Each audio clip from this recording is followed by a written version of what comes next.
তারা নিজেরা নিজেদের কর্মীদেরকে হত্যা করে তারা বলছে যে অমুক দল মেরেছে। এটা তাদের রাজনৈতিক কালচার। তারা শিবিরের যে আপনি প্রায় 100-200-250-র মতো নেতাকর্মী হত্যাকাণ্ডের শিকার হয়েছে, অধিকাংশ নেতাকর্মী আমি মনে করি, আমি বিশ্বাস করি বিরোধী দলকে বেকায়দায় ফেলবার জন্য তারা নিজেদের নেতাকর্মীদেরকে কতল করেছে, শহীদ করেছে, করে বলেছে যে অমুক মেরেছে অমুক মেরেছে। নির্বাচনটা হবে বায়াস নির্বাচন। এখানে সাধারণ মানুষ ভোট দিতে যাবেন না, কারণ সাধারণ মানুষ নিরাপত্তাহীনতায় ভুগছে। ভোট কেন্দ্রে গেলে সে ফেরত আসতে পারবে তা নিয়ে তার যথেষ্ট শঙ্কা তৈরি হচ্ছে। সাধারণ মানুষের নিরাপত্তাহীনতা তৈরি হচ্ছে। এমত অবস্থায় এই নির্বাচনে বিএনপি একক সংখ্যাগরিষ্ঠতায় সরকার গঠন করতে পারত যদি না তারা অতীতে 4 দলীয় জোট 20 দলীয় জোট গঠন করে এই বিষধর দাড়িপাল্লার সাপদেরকে লালন পালন করত। এই দাড়িপাল্লার বিষধর সাপদেরকে লালন পালন করে বিএনপি নিজেরাই ছবল খাওয়ার ব্যবস্থা করেছে। যদি বিএনপি নির্বাচনকে সুষ্ঠু করবার জন্য বিভিন্ন গোয়েন্দা সংস্থা আইন শৃঙ্খলা বাহিনীকে কোনোভাবে নিরপেক্ষ রাখতে না পারে, সেক্ষেত্রে তারা কিন্তু বঞ্চিত হবে এবং আলটিমেটলি এই নির্বাচনে জামাত একটা ভালো পজিশন নিয়ে নিতে পারে, যেটা আমরা আশঙ্কা করছি।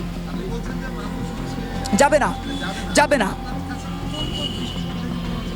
নিরাপত্তাহীনতা নাই। দেখেন, নিরাপত্তা নাই। প্রথমত আপনি দেখেন ডাকসুর মতো জায়গায় আমার শিক্ষার্থী ভাইদেরকে যেখানে সেখানে দোসর বলে হামলা করছে। শুধু দোসর বলে হামলাই করছে না, তারা কিন্তু বিভিন্ন জায়গায় বাংলাদেশের সাধারণ মানুষকেও হামলার শিকার করছে। তারা নিজেরা নিজেদের কর্মীদেরকে হত্যা করে তারা বলছে যে অমুক দল মেরেছে। এটা তাদের রাজনৈতিক কালচার। তারা শিবিরের যে আপনি প্রায় 100-200-250-র মতো নেতাকর্মী হত্যাকাণ্ডের শিকার হয়েছে, অধিকাংশ নেতাকর্মী আমি মনে করি, আমি বিশ্বাস করি বিরোধী দলকে বেকায়দায় ফেলবার জন্য তারা নিজেদের নেতাকর্মীদেরকে কতল করেছে, শহীদ করেছে, করে বলেছে যে অমুক মেরেছে। আক্ষরিক অর্থে তারা এই রাজনীতিটাই করে, যে কারণে সাধারণ মানুষ নিরাপত্তাহীনতায় ভুগবার কারণে এই কেন্দ্রগুলোতে যাচ্ছে না বা যাবে না।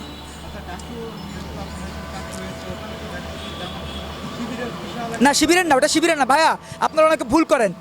বাংলাদেশের কোনো শিক্ষা প্রতিষ্ঠানে জামাত শিবির বিজয়ী হয়নি। ওখানে বিজয়ী হয়েছে সাধারণ শিক্ষার্থীদের প্যানেল। তারা কিন্তু সাধারণ শিক্ষার্থীদের প্যানেল ঘোষণা করেছে, এক একটা নাম দিয়েছে। তারা কিন্তু খুব কৌশলী ভাই, আমাদের খেয়াল করতে হবে। তাদের পত্রিকার নাম সংগ্রাম, তাদের পত্রিকার নাম নয়া দিগন্ত, খেয়াল করেছেন কখনো? তাদের পত্রিকার নাম সোনার বাংলা। এইসব নাম তারা নিয়ে এইসব তারা কাজ করে এমনভাবে আমাদের ভেতরে ঢুকে যায়, আমরা বুঝতেই পারি না যে কোনটা শিবির আর কোনটা সাধারণ মানুষ। সাদিক কায়েম তো যখন আন্দোলন হয়েছে ভুলে প্রকাশ করেনি তিনি শিবির করেছেন। এটা হলো গুপ্ততার ভেতর দিয়ে তারা বিজয়ী হয়েছে। কিন্তু আক্ষরিক অর্থে সেখানেও ইঞ্জিনিয়ারিং হয়েছে, সেখানেও যথেষ্ট ইঞ্জিনিয়ারিং হয়েছে আমরা বিশ্বাস করি। নীলক্ষেতে যে প্রশ্নপত্র ভোটের ব্যালট ছাপা হয়েছে সেটা আপনারা দেখেছেন না? গণমাধ্যমে এসছে, গণমাধ্যমের তথ্য। নীলক্ষেতে 2 দফায় ব্যালট পেপার ছাপা হয়েছে। তাহলে নীলক্ষেতের এটা প্রকাশ হয়েছে, অন্যগুলা প্রকাশ হয়নি, ইঞ্জিনিয়ারিং হয়েছে। হ্যাঁ অবশ্যই, এই যে সিল দেখেন না, সিল বানাতে গিয়ে গ্রেপ্তার হয়েছে, আটক হয়েছে, দেখতে পাচ্ছেন না? সারা দেশে এগুলো হচ্ছে। 2-1টা ধরা পড়েছে, 2-1টা আলোচনা হচ্ছে, কিন্তু ম্যাক্সিমাম জায়গায় তারা উতরে যাচ্ছে। এটাই বাস্তব।